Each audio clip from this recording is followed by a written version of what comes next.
السلام علیکم ورحمۃ اللہ وبرکاتہ۔ آپ کی خدمت میں ایک ہدیہ لے کر آیا ہوں جسے تجارب الصالحین کہتے ہیں۔ صحابہ کے یہاں بھی تجارب الصالحین ہوتے تھے۔ حضرت عبد الرحمن ابن عوف رضی اللہ تعالیٰ عنہ اپنے گھر میں روزانہ اپنے گھر کے چاروں کونوں میں آیت الکرسی پڑھ لیتے تھے۔ یہ تفصیل میں نے میری کتاب بکھرے موتی جلد 3 صفحہ 204 پہ لکھی ہے۔ تو عبد الرحمن ابن عوف کا یہ معمول تھا۔ حضرت محمد صلی اللہ علیہ وسلم نے عبد الرحمن ابن عوف کو نہیں بتایا تھا کہ تم یہ کیا کرو، لیکن وہ کرتے تھے۔ تو اس کی وجہ سے ان کے روزی میں خوب برکت ہوتی تھی، جناتوں سے حفاظت ہوتی تھی، جادو سے حفاظت ہوتی تھی، پریشانیاں دور ہوتی تھی۔ یہ ان کا معمول تھا۔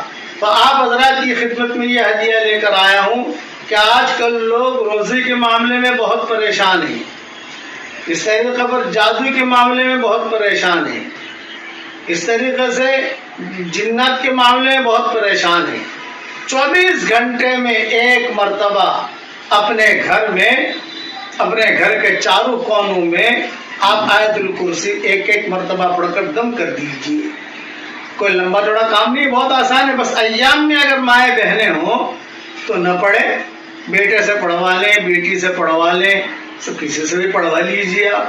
اس کا فائدہ یہ ہوگا کہ انشاءاللہ اللہ تعالیٰ خوب پیسہ دے گا اور حلال دے گا۔ حضرت عبد الرحمن ابن عوف کو اللہ تعالیٰ نے اتنا مال دیا کہ ان کے انتقال پر اتنا سونا نکلا کہ اس کو باقاعدہ کاٹنا پڑا۔ جیسے لکڑیاں کیسے کاٹتے ہیں، کاٹ کے ان کی بیویوں میں، ان کے اولادوں میں تقسیم کرنا پڑا۔ اللہ نے اتنا مال دیا ان کو۔ وہ خود کہتے تھے کہ اللہ نے میں اگر مٹی پر بھی ہاتھ رکھتا ہوں تو اللہ اسے سونا بنا دیتا ہے۔ یہ آیت الکرسی کا ان کا معمول تھا۔ یہ تجارب الصالحین میں سے ہے یہ چیز، اور اس میں میری کتاب بکھری موتی میں نے اوپر کے حوالے بھی دے دیے۔ اس لیے اس کے پڑھنے کا اہتمام کیجیے۔ بس آپ کا فلیٹ ہے ماشاءاللہ 5 بیڈ روم ہے، میں دعا کرتا ہوں کہ اللہ 10 بیڈ روم والا فلیٹ آپ کو دے دے، آپ بیڈ کے ساتھ 10 بنگلے دے دے، بہت کمرے ہیں، ہر کمرے میں نہیں پڑھ سکتے، میں سمجھتا ہوں ایک کمرے میں پڑھ لیجیے۔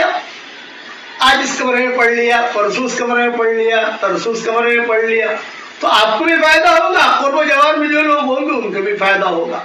ویسے آیت الکرسی کی فضیلتیں صحیح حدیثوں میں بہت آئی ہیں۔ میرے والد صاحب رحمۃ اللہ علیہ نے، میں بہت چھوٹا تھا اس وقت میں، ہمارے یہاں پالم پور میں جامع مسجد ہوتی تھی، مجھے بٹھا کر کہا تھا کہ بیٹا میں تجھے 2 باتیں بتاتا ہوں، تو زندگی پر عمل کر لینا، بہت فائدے میں رہے گا۔ میں نے کہا بتاؤ ابا۔ مجھے اس وقت کی بات اب تک یاد ہے، 1965 کی بات ہوگی یا 1960 کی بات ہوگی تقریباً، اندازہ میں کہتا ہوں کہ ہر فرض نماز کے بعد آیت الکرسی پڑھ لے، دوسری نماز تک اللہ کی حفاظت میں رہے گا۔ صحیح حدیث میں یہ بات ہے۔ دوسرا، ہر فرض نماز کے بعد آیت الکرسی پڑھ لے تو مرتے ہی سیدھا جنت میں داخل ہوگا۔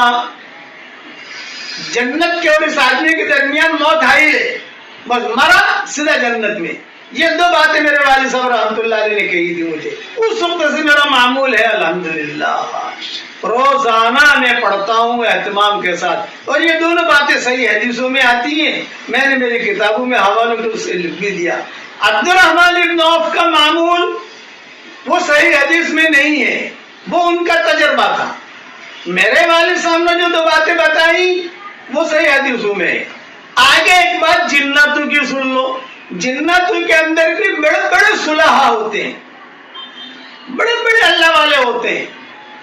تو جنات بہت پریشان کر رہے تھے، کہا بھی بہت پریشان کر رہے ہو تم، تو ان جناتوں میں سے ایک نے وظیفہ بتایا کہ زندگی میں 1 مرتبہ یہ عمل کر لیجئے، 100 مرتبہ آیت الکرسی، 1 مرتبہ بسم اللہ الرحمن الرحیم پڑھنا ہے، زیادہ نہیں پڑھنا۔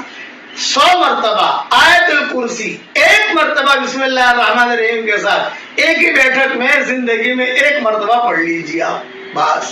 یہ جنات خود بتا رہے ہیں۔ اور پھر کہہ رہے اس کے بعد ہر فرض نماز کے بعد ایک مرتبہ پڑھنے کی عادت ڈال دو، تو انشاءاللہ ہم جنات جو ہے نا اس سے تو آج کرسی سے تو بھاگتے ہیں ہم کئی پریشان نہیں کریں گے، یہ جناتوں کا بتایا ہوا ہے۔ گویا کہ آج میں نے آپ کو 3 ہدیے دیے، ایک عبد الرحمن ابن عوف کا معمول، دوسرا میرے والد صاحب رحمۃ اللہ علیہ نے جو مجھے بتایا وہ صحیح حدیثوں میں ہے وہ، اور تیسرا جناتوں کا معمول۔ جناتوں نہیں، ہمارے سفروں میں ہمیں جنات ملتے تھے اور جنات خود ہمیں کہتے تھے کہ یہ کرو، ہمارا یہ تجربہ ہے اس کا۔ تو جنات کہتے تھے کہ مولوی صاحب تم یہاں کراوی نہ کو، گجراتی کے اندر بولٹن بلیک بنیا کہاں میرا سفر تھا، تو تم یہاں کراوی نہ کو، پچھے کوئی دیوت ہے تمہارا گھر نہ درا میں جوئے بھی نہیں، تاکیے بھی نہیں، تم یہ کر لو، پھر تمہارے گھر کی طرف کبھی دیکھیں گے بھی نہیں۔ اس لیے یہ 3 ہدیے قبول کر لیجئے اور عمل کر لیجئے، انشاءاللہ بہت فائدہ ہوگا۔